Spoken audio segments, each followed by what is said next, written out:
네,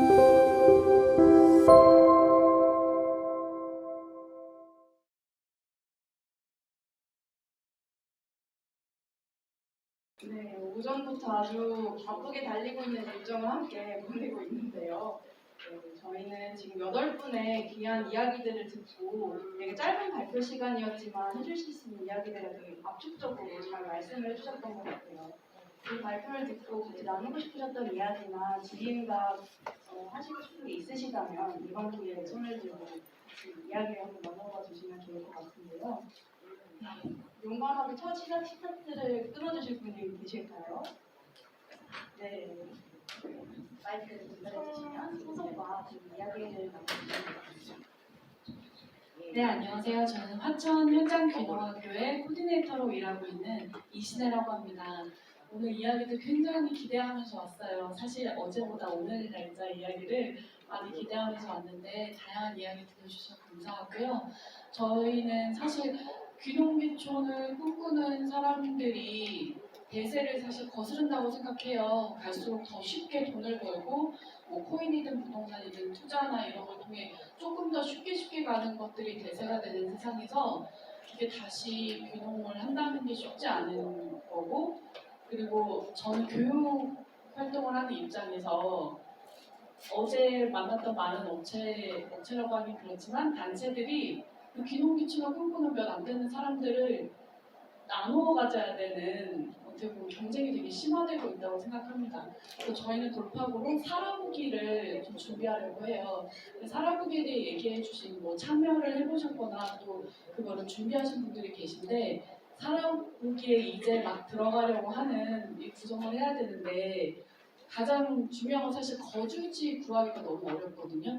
화천 같은 경우에는 좀 놀고 있는 약간 펜션이나 이런 데 빌리려고 해도 한 달에 최소 60, 70은 이게 내야 되는 상황이고 그마저도 구하기 어려운데 그래서 그 달빛 탐사대에서 살아보기를 굉장히 많이 하시는 것 같은데 숙소 문제 어떻게 해결하셨는지 그리고 다른 분들도 그 경험이 있으시다면 저한테 내가 참여해보니까 이런 것들은 좀 미리 아시면 좋을 것 같아요 말씀해 주시면 준비하는 입장에서 조금 더 문턱을 낮출 수 있을 것 같습니다. 감사합니다.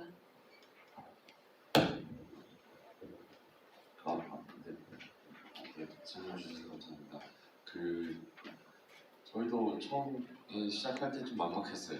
왜냐면 말씀하셨던 부분처럼 주거가 우선적으로 해결이 돼야 교통이야 불편하면 좀 불편함을 감수할 수 있겠지만 주거지가 없다는 건 굉장히 큰 어려움인데 우선은 저희가 아무래도 지역 출신 청년들이 운영 지도를 있다 보니까 그래도 아는 분들이 좀 있었어요.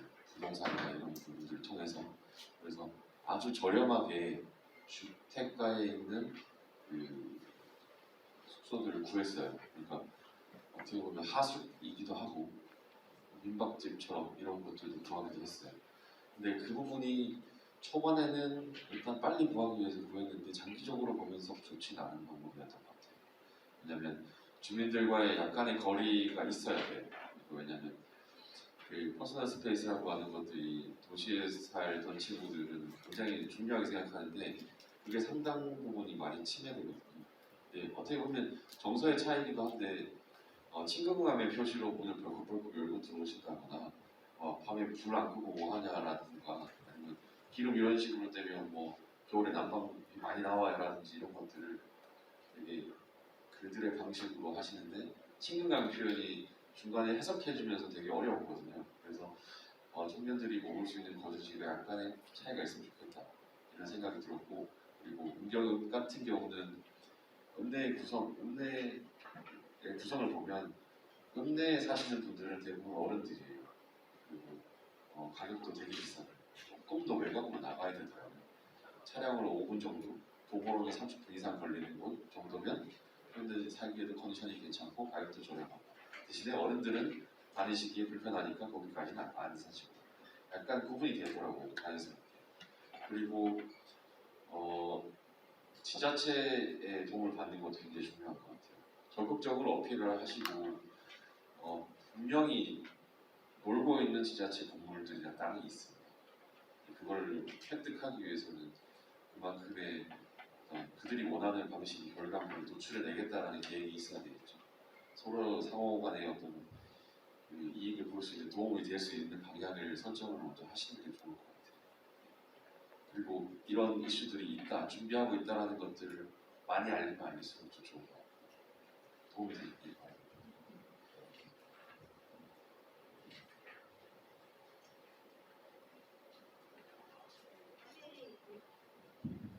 네, 이와 관련해 가지고 숙소라든지 살아보기 프로그램 운영을 해보셨던 곳이 있으시다면 얘기 나누시면 좋겠고, 다른 질문 혹시 있으시다면 받아보도록 하겠습니다.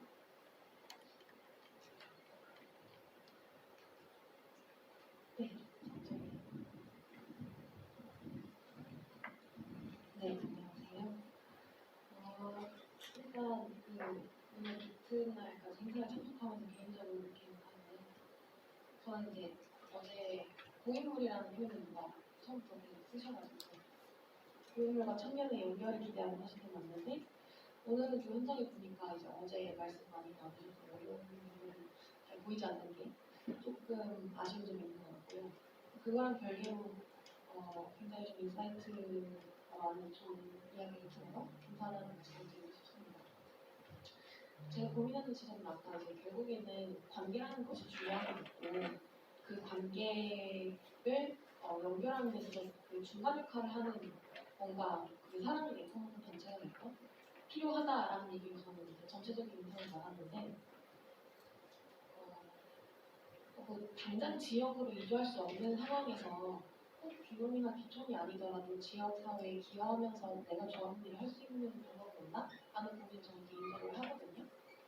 아까 그 달빛 탐사대 같은 경우도 그렇고 시골언니 프로젝트 같은 경우도 그렇고 서울과 지역에 있는 청년들을 연결하는 그런 시도들을 계속 하고 계신 것 같아서 만약에 그런 좀 연결하는 존재가 필요하다는 관점이 있어서 지금 당장 뭔가 제일 좀 필요하다 하는 역할이 어떤 게 있을지 조금 의견을 들어보고 싶어요. 굉장히 다양한 사업들을 하고 계시겠지만 네, 연결이라는 관점에 있어서 어떤 역할을 하는 사람들이 좀 더 와줬으면 좋겠다. 혹은 꼭 지역에 내려오지 않더라도 뭔가 같이 해보고 싶은 이런 일들이 필요하다라는 걸 해주시면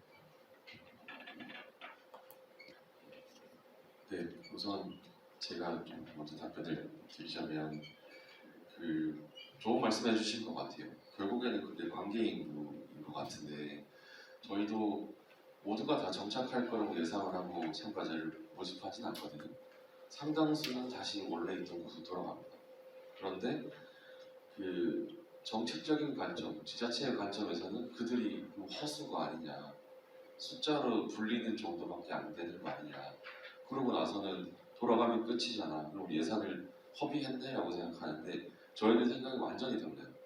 그들과 관계를 맺음으로써 그 단계가 단기적으로 끝나는 것이 아니고 그 첫 해 했던 친구들이 지금도 계속 관계를 유지하고 있으면서 그들이 가지고 있는 능력으로 저희에게 도움을 주고 있어요. 저희도 물론 지역에서 그 친구의 도움이 필요할 때 연결이 돼요. 굳이 지역의 주소를 이전해서 살지 않더라도 그들은 이미 거의 반은 문경 시민인 거죠. 문경의 팬을 만드는 작업이라고 생각을 해요. 저희가 생각할 때. 지역의 지역살이에 관심을 갖고 지역에 도움이 되고 싶고 지방인구 소멸이라는 것들에 대해서 관심이 있는 분들이라면 누구나 그 지역에 와서 경험을 해볼 수 있어야 되고 그들과 계속 지속적으로 관계를 맺을 수 있어야 된다고 생각하거든요. 그런 역할을 해줄 수 있는 게 어떻게 보면 저희는 민간 단체라서 저희가 할 수 있는 역량이 한계가 있지만 청년센터나 어떤 그 청년 관련 부서들이 그런 후속 조치에 대한 것들도 굉장히 관심을 가져야 된다고 생각해요. 근데 저희가 생각할 때 전국적으로도 이상하게 흐름이 그 청년 정책, 청년 어떤 문제 이런 것들은 대부분이 지방 인구에 대한 인구 정책과 맞물려 있어서 그것이 너무 한쪽으로 몰아가는 것 같다는 생각이 많이 듭니다. 그래서 모든 결과를 이제 숫자로 표현해야 되니까 정착 인구 몇 명. 그래서 근데 저희는 관계 인구가 어떻게 보면 저희의 잠재적인 가능성이라고 보거든요. 저희 단체가 가지고 있는 예를 들면 영상 작업을 해서 어떤 발표를 해야 되는 과업을 받았어요. 이 영상을 누가 제작할 거냐? 우리 서울 달빛탐사대에 왔던 대원인데 서울에서 그 직업을 하고 있는 친구가 있다. 연결해 오겠다. 이런 우리의 가능성이잖아요. 그러다 보니까 모든 일거리들이 저희한테 몰리거든요. 그러면 살고 있는 친구들만 나눠먹기 하는 것이 아니고 왔던 친구들도 계속 관계를 맺으면서 그들도 무경의 일을 할 수 있고 우리도 그들의 일을 도와줄 수도 있고 이런 관계를 계속 만들어가는 작업으로 생각합니다.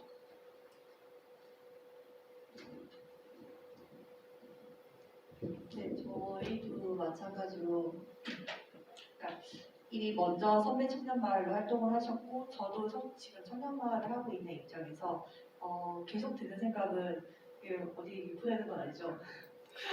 디스하는 게 아니고 과연 지역살이가 우리한테 주는 답이 뭔지에 대한 의문이 계속 들어요. 왜냐하면 지역살이가 지금 너무 포화 상태이기도 하고 그러다 보면은 분명히 거기에서 지금 계속 문제점들은 나오고 있거든요. 그러니까 과연 숫자로 책정되는 게 대표님 말씀하신 것처럼 지역살이의 답은 아니라고 생각을 해요. 근데 저는 그 전에 다들 결국에는 수도권이 아닌 로컬에 내려오려는 거잖아요.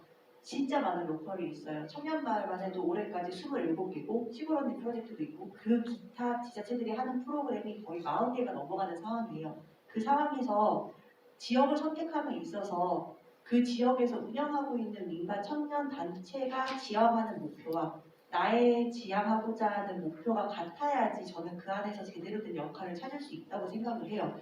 특히나 저희는 되게 남들이 하지 않는 걸 하고 있기 때문에 그거에 대한 가치관을 같이 공유해 줄 수 있는 사람이 더 끈끈하게 관계 인구로 남는다고 생각을 하거든요. 그래서 저는 사실상 청년마을 시작할 때 정착은 제 머릿속에 영역이었어요. 왜냐면은 단순히 2주, 1주를 경험하고 정착을 한다는 거는 우리가 그들에게 강요하는 거거든요. 근데 하지만 그 앞에 사전에 생략하는 말이 언젠가는 정착을 할 수 있게끔 그 좋은 경험을 나눠줘야 된다고 생각을 해요. 근데 그 좋은 경험이 제가 아무리 좋다고 해도 받아들이는 사람이 그 준비가 안 되면 저는 정말 안 되는 거라고 생각을 하거든요. 그래서 지역에 정말 정착을 하고 싶으시다면 그 안에서 내가 어떤 역할을 수행을 할지 생각하는 것보다 어떻게 보면 먼저 간 사람의 뭐 청년마을이든 시골이든 다른 지자체에 갈 때 그들이 지향하는 거는 뭔가를 먼저 찾아보고 그거에 대한 충분한 교류 시간이 있다면 그 역할을 찾는 거는 진짜 일사천리일 것 같아요. 어떤 일도 만들 수 있는 게 그 가치관의 공유이기 때문에 그거를 염두하고 모든 마을을 탐색해서 정말 좋은 지역을 찾아서 잘 정착하셨으면 하는 바람이 가장 큽니다.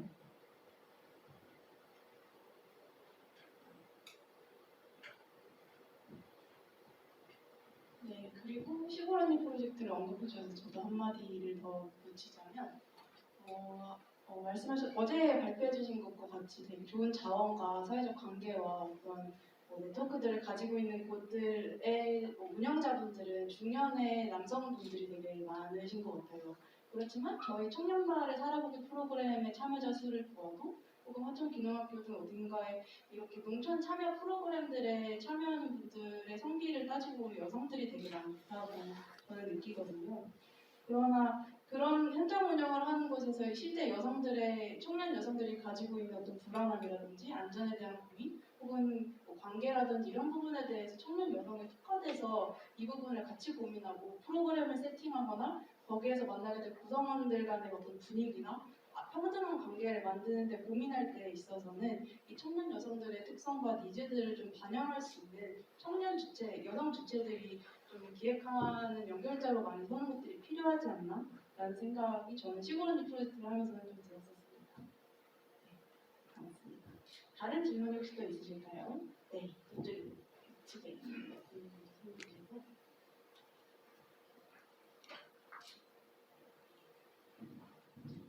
괴산에서 온 신문이라고 하는데요.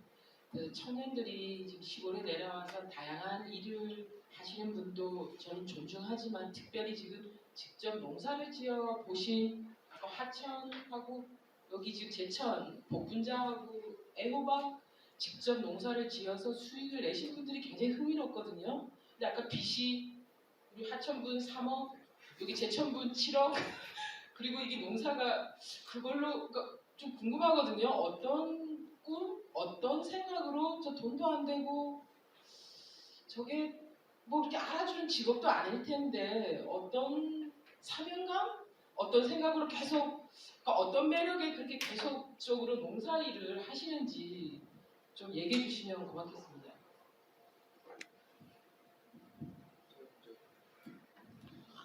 네, 저는 일단 그러니까 직업을 좀 오랫동안 갖고 있는 직업을 원했어요. 그러니까 정년이 없는 직업을 원했기 때문에 농사를 택했고 그러다 보니까 이제 농업을 하고 근데 이제 농업을 하다 보면은 각자만의 뭔가 이 행복이 달라요. 그러니까 어떤 사람은 내가 돈을 많이 벌어서 있는 행복이 있을 수 있고 저 같은 경우는 이제 내가 직접 생산한 물건을 우리 가족들한테 주거나 내 지인들한테 주거나 하는 거기서 얻는 행복감이 되게 컸거든요. 그게 여태까지 수익이 거의 안 나는 상황에서도 저를 끌고 오게 된 그런 거였고 그리고 제가 이제 와서 생각하는 거지만 사실 빚 안 지고 농사 지을 수 있어요. 충분히 가능합니다. 근데 저는 이제 제가 친환경을 하기 때문에 전 유기농업을 하는 사람이다 보니까 제 농토가 있어야 농지를 안 뺏겨요. 예를 들어서 지금 이제 법이 좀 바뀌어서 그렇긴 한데 친환경 같은 경우에는 같은 자리에서 유기농업으로 3년, 그러니까 그 유기농업 전환기 3년을 거치고 4년 차부터 유기농업으로 들어간단 말이죠. 그러면은 이 땅에 최소한 내가 4년의 시간을 투자를 해야 되는데 3년 투자해서 내년이면 유기농업 되는데 하면서 땅을 뺏기게 되면 제가 여태까지 쏟아부었던 노력들이 다 날아가는 게 돼요. 그러다 보니까 저는 이제 그것 때문에 빚을 지기 시작을 했고 근데 지금 와서 생각을 해보면 굳이 내가 유기농업을 제외하고 과립농업을 한다면 지금 현재 전국의 농토가 남아돕니다. 사실상 남아돌아요. 그러니까 충분히 저렴한 값에 빌려서 농사를 지을 수 있고 그러다 보면 그렇게 생각하다 보면 빚 안 지고 농사도 가능한데 저는 이제 제가 원하는 농업 때문에 빚을 지게 된 거니까 일단은 이렇게만 말씀을 드릴게요. 그 청년 농업인들이 뭐 7억이라는 돈은 큰 돈이긴 한데 최소 3억에서 한 7억은 다 갖고 있습니다. 저 같은 경우는 농업을 하다가 빚을 진 건 아니고 가공 쪽에 손을 대다 보니까 그 생산 캐파라든지 이런 것들 때문에 계속 추가적으로 투자를 했기 때문에 빚을 진 건데 제 얘기보다 저희 주변에 있는 청년 농업인들 얘기를 들어보면요. 일단 앞에서 말씀하신 분처럼 자기 땅에 대한 소유를 갖고 싶어 해요. 그러다 보니까 정부정 측에서 그 후계농 자금이나 창업농 자금을 받아서 최대 3억까지 하니까 그 다음에 그 땅을 사서 그다음 자기 만약에 보금자리를 만들려고 하다 보니까 그런 빚을 짓는 경우가 많은데 그런 빚에 대한 걱정은 없어요. 왜냐하면 계속 농업을 하다 보면 실패할 수도 있고 벌 수도 있고 하지만 가장 큰 문제가 이자율이랑 그다음에 갚아요. 원금 상환 기간인데 지금 농업 같은 경우는 지금 청년 같은 경우는 3년 거치 7년 상환에서 많이 그 얘기를 해서 10년까지 바뀌었지만 산림 후계농 같은 게 20년 납이에요. 저희 농업도 그렇게 바뀌어서 청년들이 3년 거치 그 7년 상환이면 3년 후서부터 원금을 상환하는데 그 사과농사 같은 경우나 이런 과일 같은 경우 3년 후부터 수확인데 수확하자마자 원금을 상환할 수 있는 건 진짜 현실을 모르는 제도이기 때문에 이런 것들이 보완되어야 되고 그런 역할들을 많은 분들이 해주고 있습니다. 그래서 농업을 선택한 친구들의 그 나이대가 어리고 그 열정이 있다 보니까 쉽게 이렇게 그런 지원 사업이라고 해야 되나 그런 사업을 건디다 보니까 다 빚을 갖고 있는데 근데 이 그 고정 자산에 대한 그 가치가 높아질 때까지 그 시간을 줘야 되는데 그런 부분이 없기 때문에 문제가 되지 그런 그 부담은 크게 3년 4억 정도 갖고 있는 친구들은 큰 부담이 없다고 자기들이 얘기하고 있거든요. 아무튼 저도 여기까지만 말씀드리겠습니다.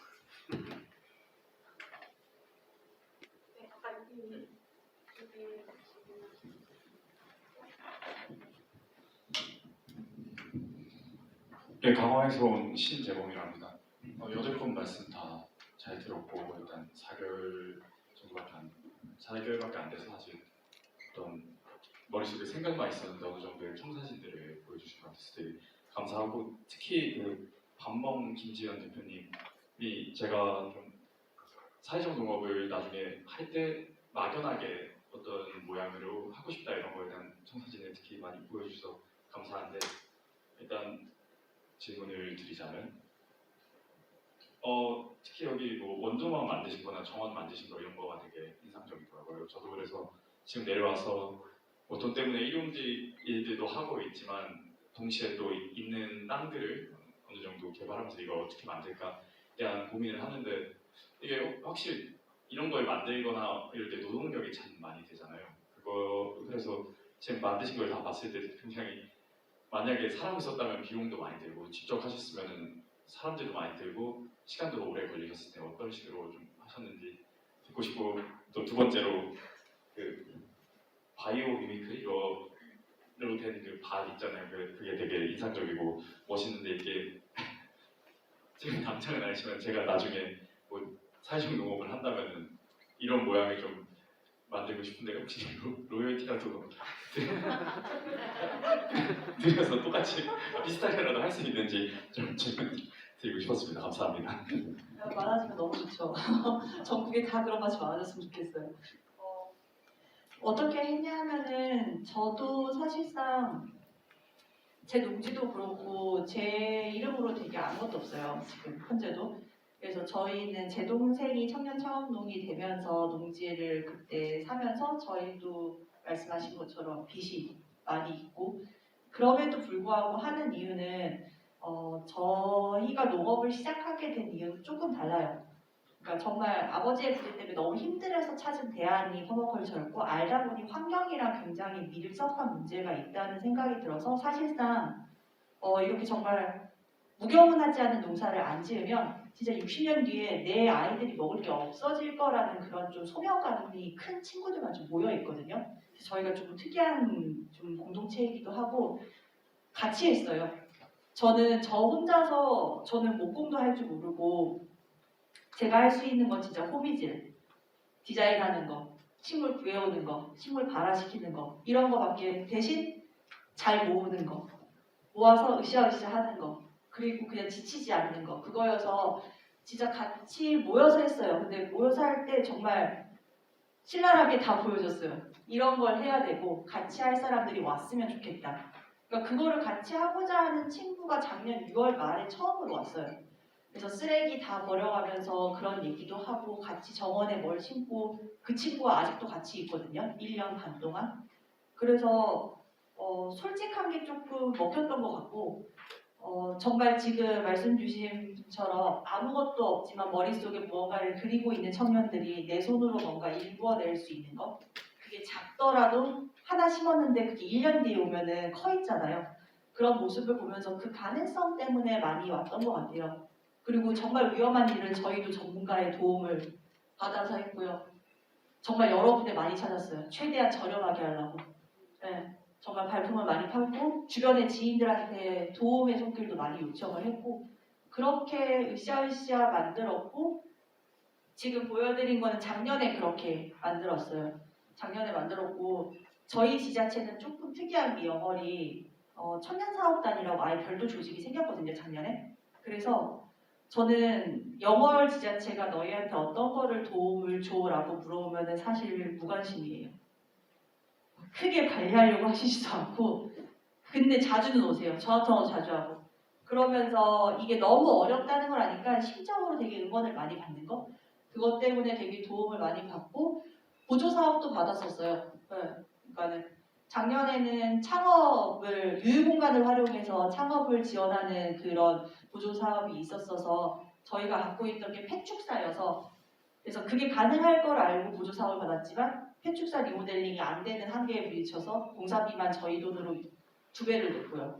그리고 올해는 그 청년마을 그 만들기 사업 중에 일부 금액 4천만 원 정도를 리모델링에 쓸 수 있었어요. 다만 되게 위험한 부분, 철거를 해야 되는 그런 부분에 있어서 그 부분에 또 도움을 받았었고 나머지는 진짜 말씀하신 것처럼 그 가치를 보고 어떻게 보면은 빚을 내서 한 것도 있죠. 지금 당장이 아니라 언젠가 이게 더 큰 게 돼서 돌아올 거라는 그 믿음이 있어서 한 거고 나뭇잎 밭은 어디에나 정말 많아지면 저는 대환영입니다. 그리고 만약에 본인 밭에 더 좋은 패턴이 있을 거예요. 나뭇잎 밭이 아니라 황금나선이나 이런 더 좋은 패턴이 있을 거라서 그걸 찾아서 하시면 정말 좋을 것 같아요. 네. 응원합니다.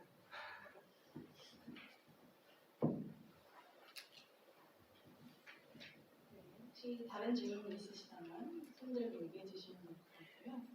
잠깐 질문이 없는 틈을 타서 원래 저는 제가 하고 싶은 질문들이 되게 많았거든요. 근데 처음 시작부터 감사히 질문해 주셔가지고 하지 못했는데 농사나 아니면 지역 그 사회에 어떻게 큰 사업을 봐서 진행하는 게 아니라 그 이외의 방식으로 문화예술 활동이든 혹은 뭐 사업의 기획이든 아니면 예술 활동이든 이런 것들을 하고 있는 분들에게 네 분께 좀 질문을 드리고 싶은데 그럼에도 불구하고 지역살이를 계속 지속하게 했던 여기에 남아야지 결심하게 했던 앞으로 살아보려고 마음을 먹게 했던 큰 이유가 뭐였는지 하나의 키워드가 있다면 뭔가 여쭤보고 싶었어요. 저의 경우에는 제가 어딘가에서 산다고 했을 때 저한테 제일 먼저 고민하게 하는 것은 내가 내 고민을 털어놓고 내가 어떤 거를 일상을 나누고 싶을 관계라고 생각하거든요.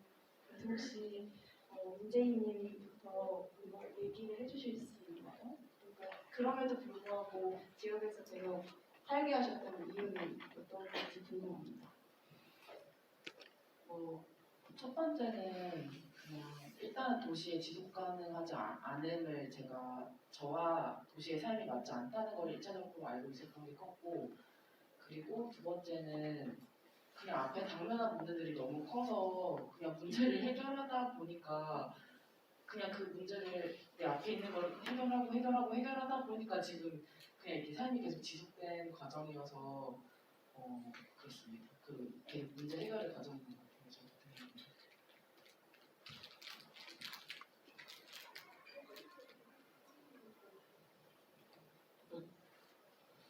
저는 문화 콘텐츠 이런 쪽은 잘 모르는데 어쨌든 지역 와서 살다 보니까 친해지는 사람들이 생기잖아요. 결국은 관계 거죠. 그러니까 그런 사람들이 생기다 보니까 이곳이 좋아졌고 그래서 계속 살아나가는 거고, 그리고 이게 아까 제가 마지막에 발표했던 내용에 좀 보태자면 뭐라 그럴까요? 당면한 문제가 조금 있어도 어쨌든 해결은 됩니다. 이게 시간이 지나면 안 될 것 같아 보이는 것도 돌파구가 생기고 그런 것들을 통해서 좀 이렇게 잘 되다 보면 지역 사는데 굉장히 큰 도움도 되고 내가 여기 잘 살고 있다는 생각도 좀 들고 이런 면에서 잘 살고 있는 것 같습니다.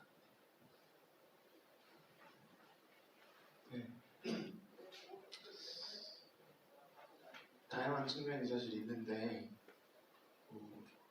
뭘 얘기할지 고민을 하고 있었어요. 일단 저는 도시를 매우 좋아하고요. 서울 감이 너무 좋아요.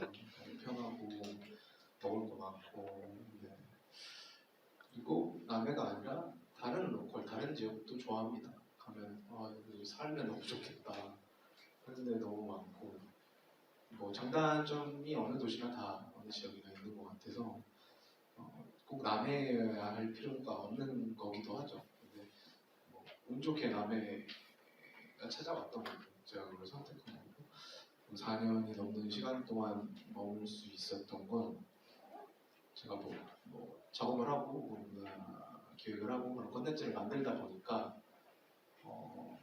다양한 측면이 있긴 한데 투자죠. 지역에서의 콘텐츠가 나중에 터질 거다.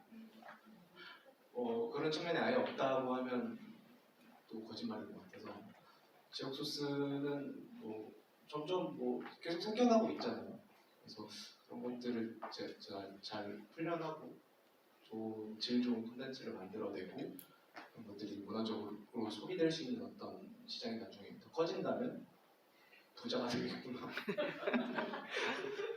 그런 낙관적인 태도도 있고 또 즐거움이 있는 거죠. 같이 함께하는 친구들과의 갈등과 싸움도 있지만 다툼도 있지만 들과 만나서 이런 생활을 시작하게 됐다라는 것에 즐거움, 감사함이 그리고 뭐 여러 가지인 것 같아요. 복합적으로 또 오늘 잠깐 다른 길에 나왔었는데 추워서 다음에 따뜻해서 또 좋은 것도 있습니다. 혹시 수영과 현영님도 얘기해 주실 분 있나요?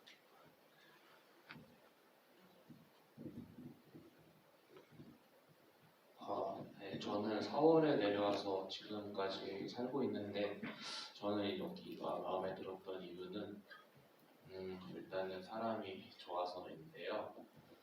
그리고 살아보기를 4명이서 내려왔는데 지금 대부분은 이 덕산에서 지내려고 하고 있어서 아마 저 혼자 남았다면 엄청 고민을 많이 했겠지만 이렇게 지내보니까 어른들도 다 모두 괜찮고 제가 운이 좋았던 것 같은데 그래가지고 살고 싶다고 제가 결정했고 그리고 불편한 점은 상당히 뭐 마트도 1시간 걸리고 이렇게 고립되어 있는 지역에서 살고 있는데 제 또 생활 라이프 스타일이랑은 그게 또 맞아요. 저 물건 아예 안 사거든요. 네, 뭐 여러 가지 이유로 제가 이곳에 지내면서 아무튼 사람이 좋아서 그렇고 이 대표님이나 이런 운영하시는 분들도 좋고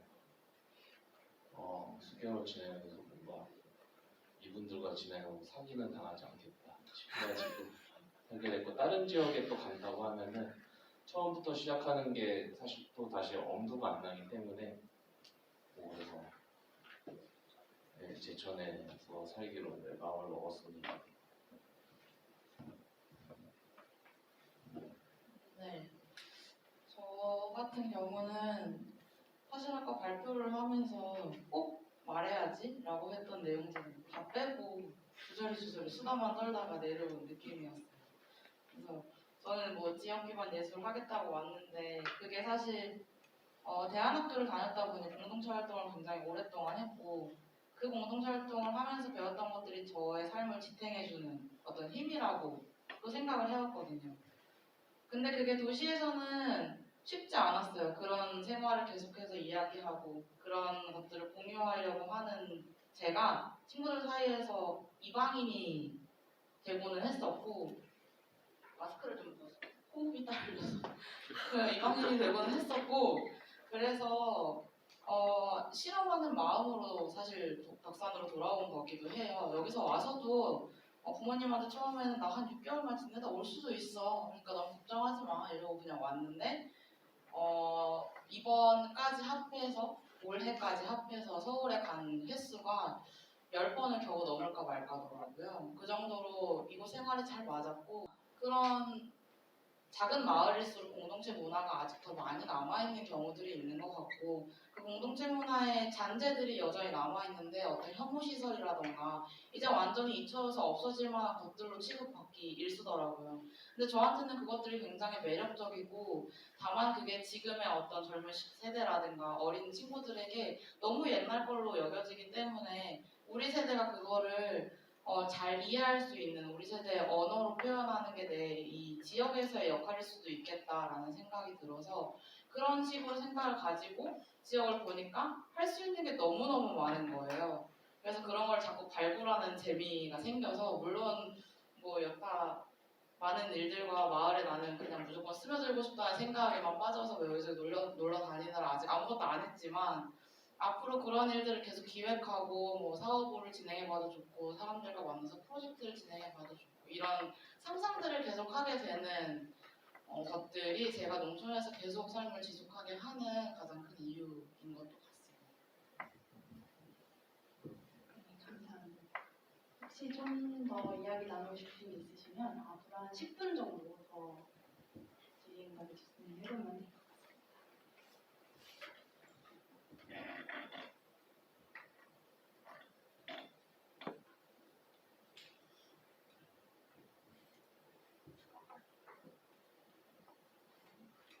오늘 발표가 너무 훌륭해서 더 이상 이들의 삶을 우리가 이미 다 알겠구나라고 생각하셨는지 모르겠네요.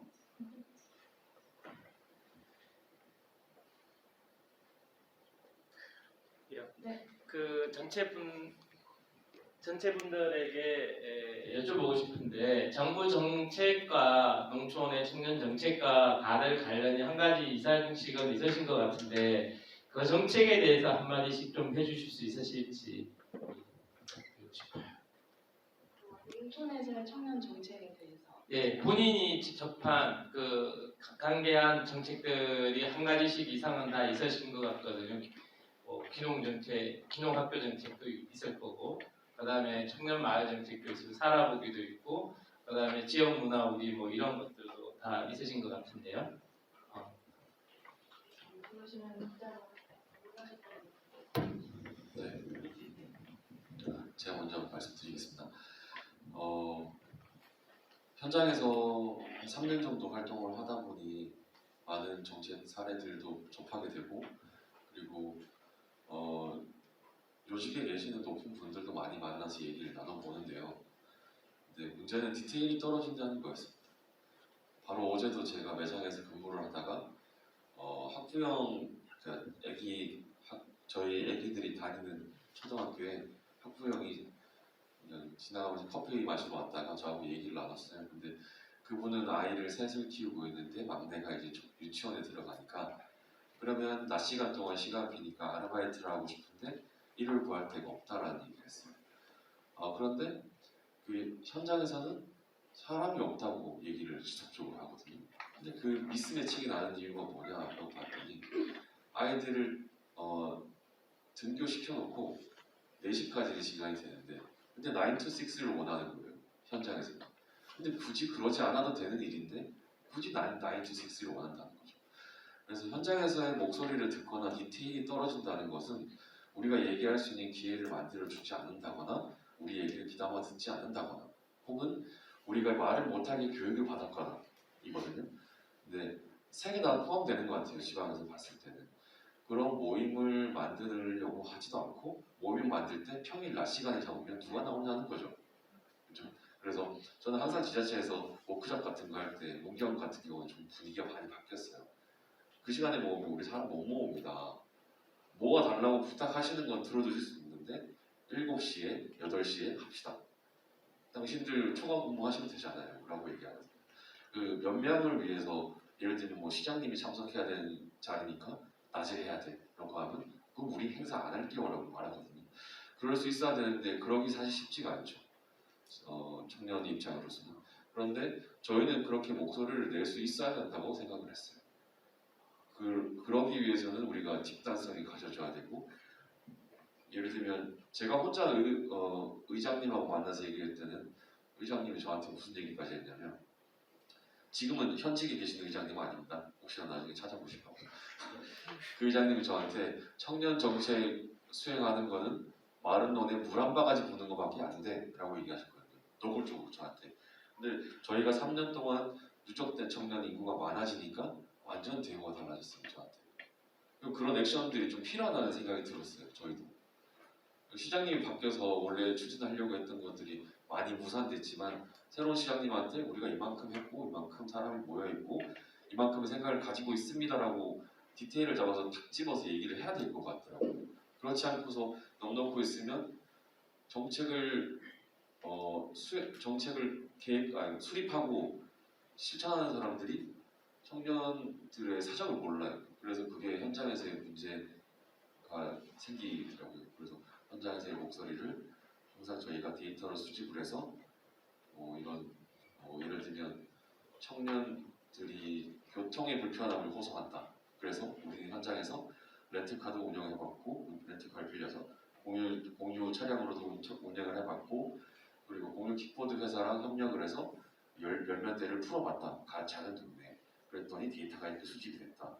그걸 바탕으로 정책을 수립했으면 좋겠다라고 저희가 반대로 역으로 얘기를 하는 거죠. 그렇지 않고서는 안 되는 것 같아요. 지방에서는 특히나.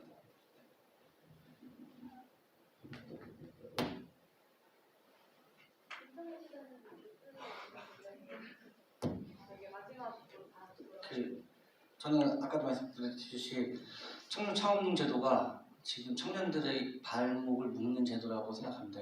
일단 그 TF팀이 들어가서 다양한 말씀이 나왔는데 결론적으로 공무원들이 원하는 정책을 내놓았거든요. 100만 원씩 3년 동안 지원해주고 또 그 3년 동안 유지해야지 뱉지 않는 제도예요. 청년들은 그걸 받는 동안 6년 동안 개인 사업이나 뭐 다른 데서 일을 할 수 있는 것들이 없어요. 그래서 어떤 친구들 같은 경우는 4대 보험 안 되는 데를 찾아가서 겸직을 하고 있어요. 그렇기 때문에 그런 제도가 좀 보완이 돼. 아까 말씀드렸듯이 그 상황 기간도 너무 짧고 지금 많이 늘었다고 해도 그런 제도들이 저는 그 지금 뭐 예비 창업자들이나 이렇게 지금 그 중소기업 중소기업 벤처부 같은 데서 왔던 사업들처럼 시골에 내려오시는 분들을 예비 창업자로 보고 그 다음에 시골 생활하면서 3년 이상 7년까지 된 사람들을 그 죽음의 계곡 데스밸리라고 생각하셔서 단계적으로 지원하는 그 농업 정책이 필요하다고 생각을 해요. 청년들한테 조금 이것 좀 주고 여기서 살으라고 하는 거는 그냥 막연하게 그냥 떡밥 던지기밖에 안 되는 그냥 보여주기식 행정이거든요. 그래서 지속 가능하고 그다음 발전할 수 있게 뭐 창업도약 그다음 완전 성장할 수 있는 단계까지 지원해줄 수 있는 정부 정책이 꼭 필요하다고 생각합니다.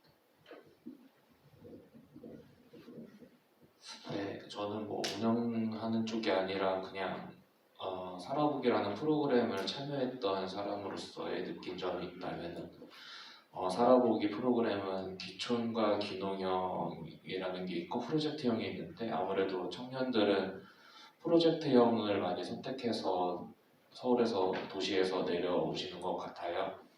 네, 근데 프로젝트형은 되게 무지 바쁩니다.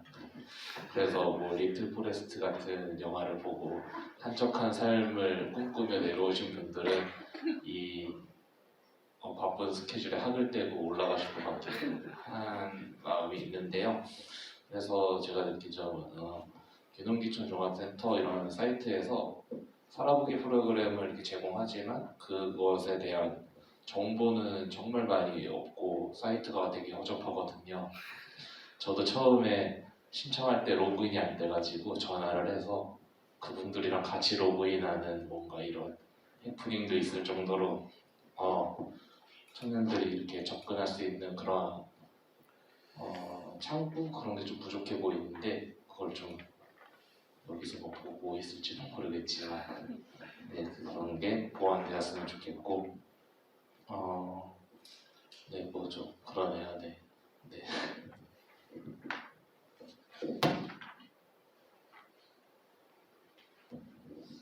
저는 정책 관련해서는 사실 무슨 말씀을 드려야 될지는 잘 모르겠어요. 잘 모르겠고 제가 덕산에 와서 뭐 여러 가지 사업들에 참여 아닌 참여 같은 것들을 하게 되면서 느낀 거는 정말 어제 계시던 고인물 선생님들은 안 계시네요. 오늘 뭐 아쉽긴 한데 지역의 청년들이 내려왔을 때 그 마을에 계신 어떤 대표분들이나 어른들이 하고자 하는 일들을 청년들이 너무 빨리 받아들여야 하지는 않나 하는 생각이 좀 들어요. 청년들이 지역에 오면 내가 여기서 무엇을 하고 싶고 무엇을 할 수 있고 이 지역에서 하는 활동들이 나에게 어떤 의미를 주고 어떤 가치를 주는지에 대해서 좀 생각하고 고민하고 실험해보는 시간이 충분히 필요할 것 같은데요. 지역에 항상 청년이 부족하다 보니 몇 안 되는 청년들이 너무 많은 일을 감당해야 될 때가 종종 있더라고요. 그래서 이거는 정책적인 면에서 어떤 얘기를 드려야 될지는 모르겠지만 그런 높은 자리라고 할까요? 대표나 뭐 약간 이런 자리에 계신 분들이 혹은 마을 어른들이 혹은 그냥 먼저 귀촌한 선배들이 귀촌한 청년들이 온다면 좀 기다려주고 이것이 당신에게 왜 필요한지 제대로 알려주고 이해하는 시간을 충분히 주어야 청년들에게도 스스로 동기부여가 되어야 그 생활이 농촌에서 지속될 수 있다고 생각을 하고요. 그 사이에서 세대 간의 뭐 갈등이라고 얘기하는 그 간극이 조금이나마 좁혀질 수 있지 않을까 생각을 합니다.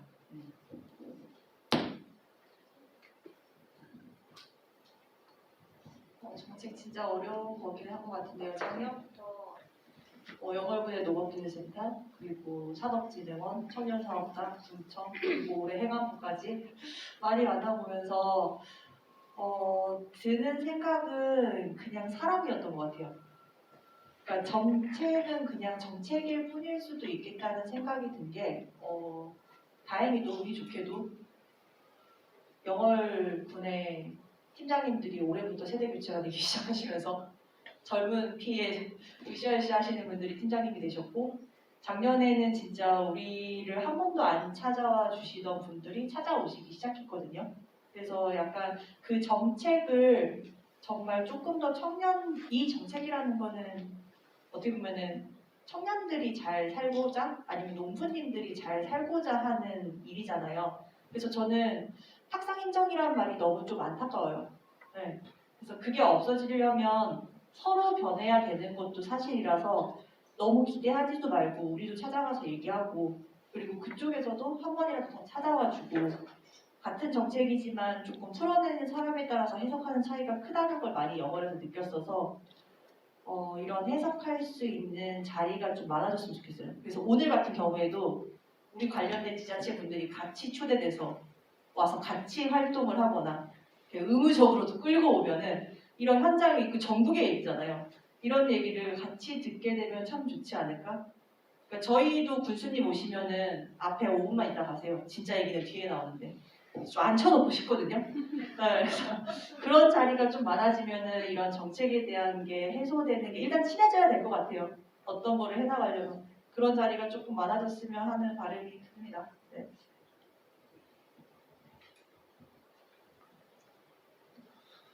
네, 무슨 얘기를 하면 좋을까요? 저 개인적으로는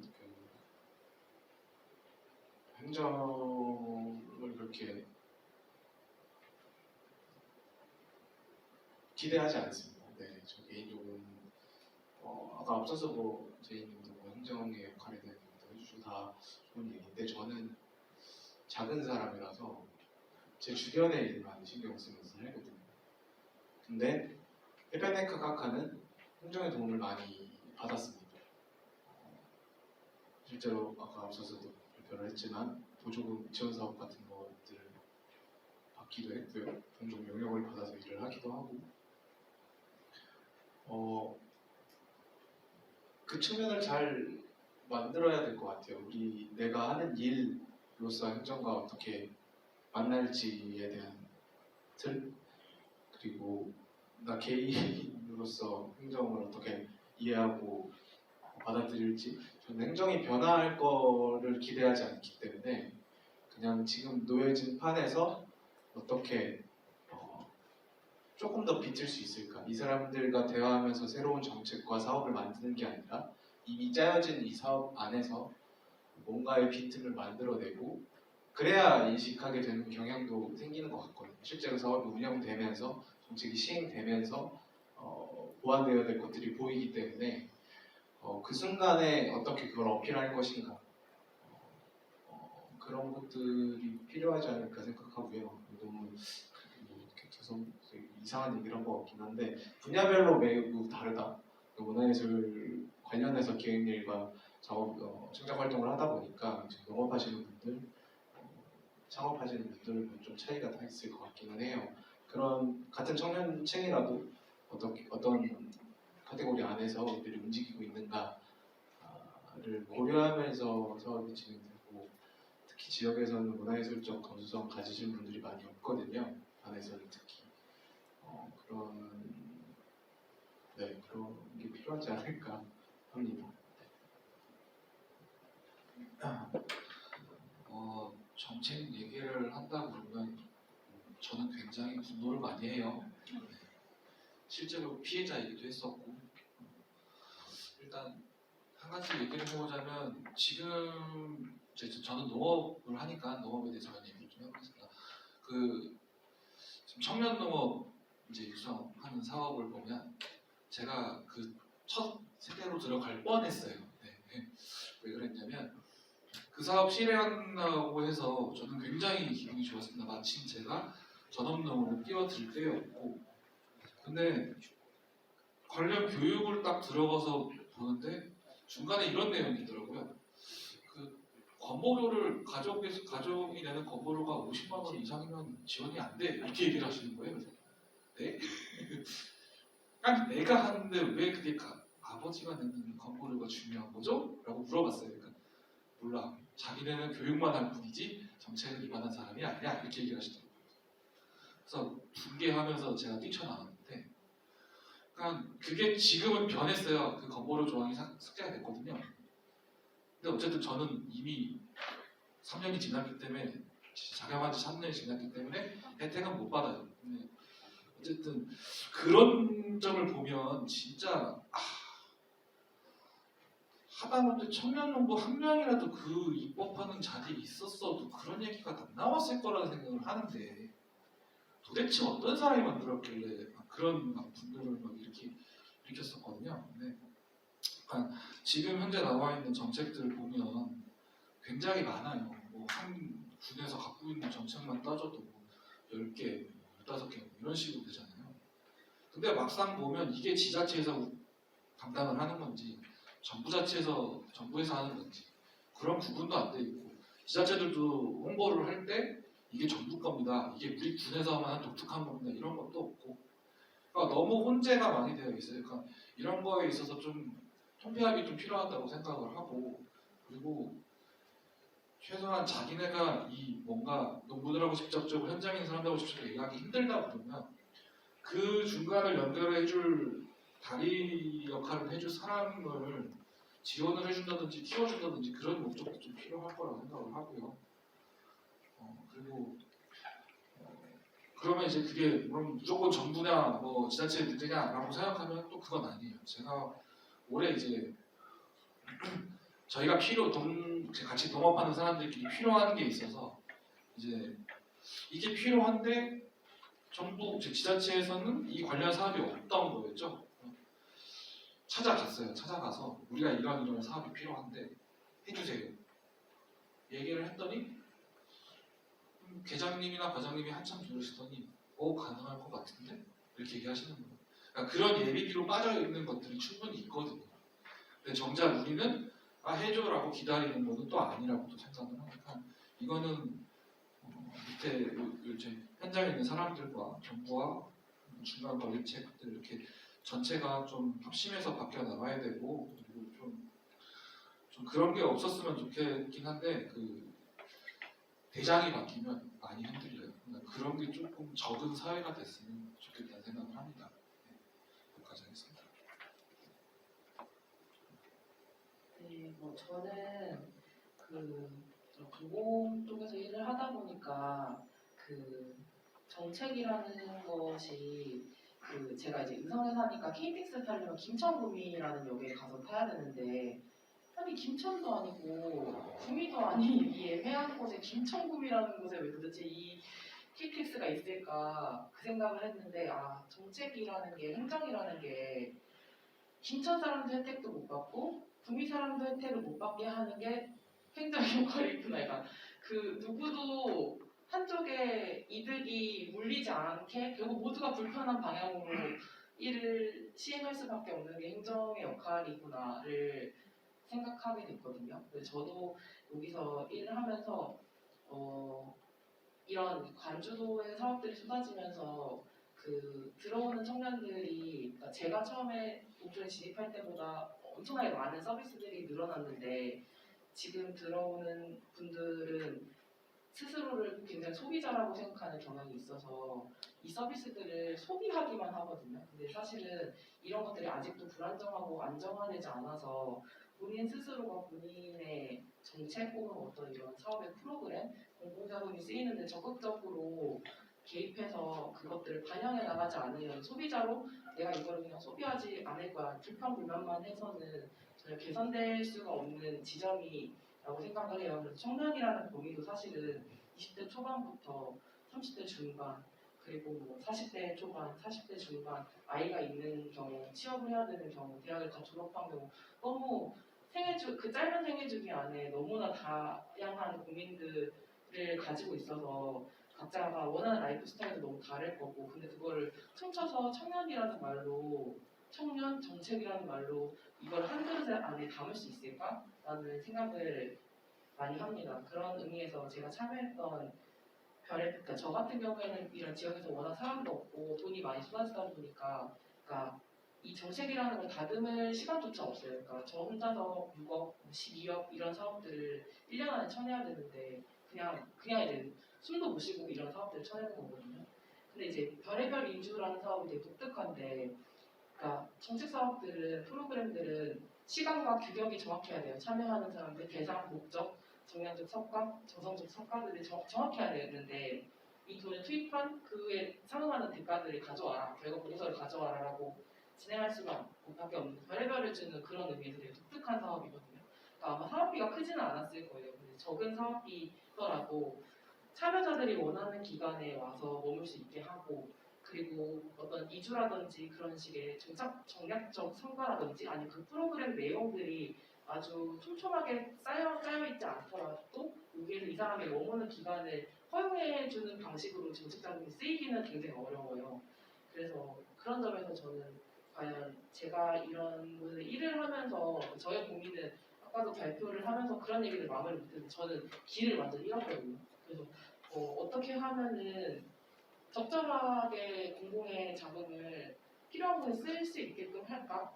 그런 의미에서 굉장히 회의감이 많이 드는 상황이어서 그 중간의 간극을 어떻게 하면 좁힐 수 있을까가 저의 고민이기도 합니다. 네, 돌아가면서 청년 정책에 대한 경험과 어떤 제안 같은 것들을 나눠주셔서 너무 감사하고 질의응답 시간은 이것으로 마무리를 해야 할 것 같습니다. 네, 저희는 청년으로 스스로를 명명하게 되는 자리는 사실 이런 자리가 정책에 대한 이야기를 할 때만인 것 같아요. 우리는 뭔가 지역에 내려갔을 때 되게 낯설고 뭔가 새로운 것을 부닥치고 꿈꾸는 그 시점에서의 경험은 비슷할지 몰라도 아까 제이님이 말씀해 주신 것처럼 정말 다채롭고 되게 다양한 경험과 이력들을 가지고 있기 때문에 하나로 느끼는 동질성을 가지고 있지는 않을 수도 있겠다라는 생각이 들거든요. 그래서 더더욱 이렇게 개별적인 각자의 경험과 스토리들이 나누는 자리가 너무 소중한 것 같다고 생각합니다. 다음번 만약에 하게 된다면 여성의 선배 세대의 여성 운영자들과 그런 운영자분들을 모시고 나누는 자리를 또 다음번에 제대로 잘 마련하도록 하겠습니다. 네, 양일간의 워크숍을 이렇게 밀도 있는 워크숍을 초롱초롱한 두 분 참여해주셔서 너무 감사드리고요. 네, 이것으로 저희 행사는 마치려고 합니다. 마무리 안내를 드릴게요. 저희가 각자의 문자 메시지 함을 확인해 보시면 이번 양일간에 대한 행사 마무리 평가 링크를 보내드렸습니다. 이것을 저희 행사장 나가시기 전에는 오늘 집에 돌아가신 경우에 꼭 한번 작성해 주시길 부탁드리고요. 이 평가를 기반으로 내년에 더 좋은 행사를 기획하도록 하겠습니다.